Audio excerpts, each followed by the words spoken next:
Margaret Hayes had always been an early riser. For most of her 76 years, she greeted the day before the sun had fully crept over the rooftops, padding into the kitchen to make tea and watch the morning light spread across her small garden. But lately, something had changed. It wasn't just that she was going to bed earlier. She was sleeping more than she ever had and still waking tired. Sometimes, in the middle of reading a book or knitting, her eyelids would drop as if pulled by invisible weights.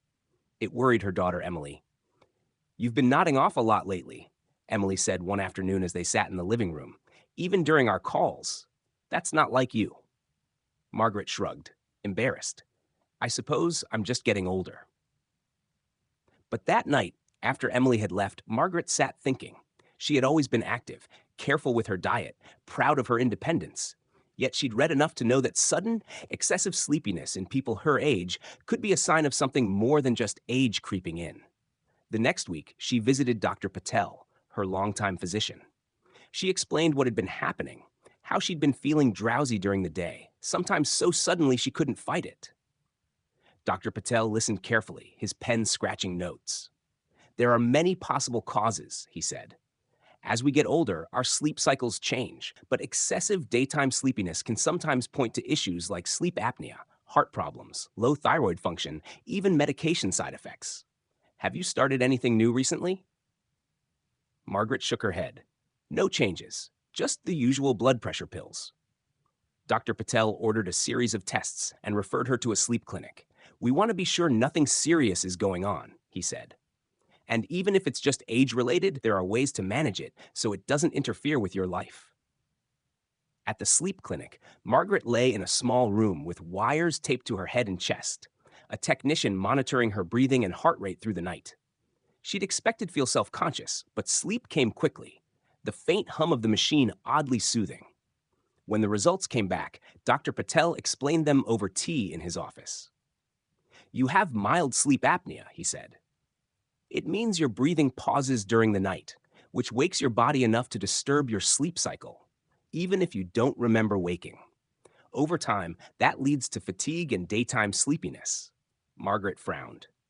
"But I thought that was something heavier people got."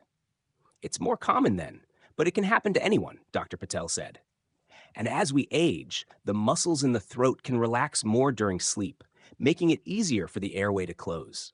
You also have a bit of restless leg movement, which can fragment your sleep further." She left the clinic with more understanding than she'd had before. The diagnosis was oddly comforting. There was a reason for her tiredness, and steps she could take to address it. She began using a small CPAP machine at night, which kept her airway open. The first few nights were awkward, the mask unfamiliar, but soon she adjusted. Within weeks, Margaret noticed a difference. She still felt a dip in energy during the afternoon, but it was gentler, not the sudden, overwhelming wave it had been. She could read for hours without drifting off. She took short walks in the park again, greeting the neighbors she hadn't seen much in recent months. She also began keeping a sleep diary, jotting down when she went to bed, when she woke, and how alert she felt during the day. Patterns emerged. Nights when she stayed up late watching television or had a glass of wine before bed always led to heavier sleepiness the next day. On nights when she kept to a steady routine, bed at 10, lights out, quiet house, she woke clearer, even without an alarm. Dr. Patel encouraged her to keep up the changes and explained how aging naturally alters sleep. "Our bodies produce less melatonin as we get older," he said during a follow-up. "That can make it harder to stay asleep. At the same time, the proportion of deep sleep decreases, so even if you spend more hours in bed, the sleep isn't always restorative. That's why older adults sometimes nap more during the day." Margaret nodded. "It's strange. I always thought needing more sleep meant I was unwell, but sometimes it's just the way things shift over time." "Yes," Dr. Patel agreed, "but sudden increases in sleepiness, like what you experienced, should always be checked. It's not just about comfort. Untreated issues can affect memory, balance, even heart health." The changes in her routine began to ripple through other parts of her life. She planned her afternoons differently, allowing for a short, intentional rest after lunch rather than pushing through until she collapsed in her armchair.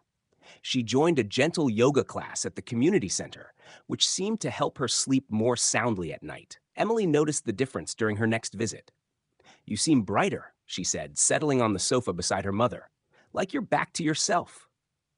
"I think I am," Margaret said. "I've learned that rest isn't just about sleeping as much as possible.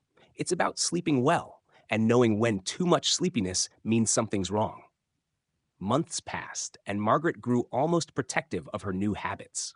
She kept her bedroom cool and dark, stayed away from caffeine in the late afternoon, and resisted the temptation to stay up late with a good book. She still enjoyed the occasional nap, but it was a choice, not something that ambushed her in the middle of the day. One autumn morning, she sat in her garden watching the leaves drift from the maple tree. She thought about how quickly things had changed, how easy it would have been to dismiss her sleepiness as just another part of aging. If she had, she might still be dozing through half her days, missing the small pleasures she loved. When Emily arrived later with groceries, Margaret shared what she'd been thinking.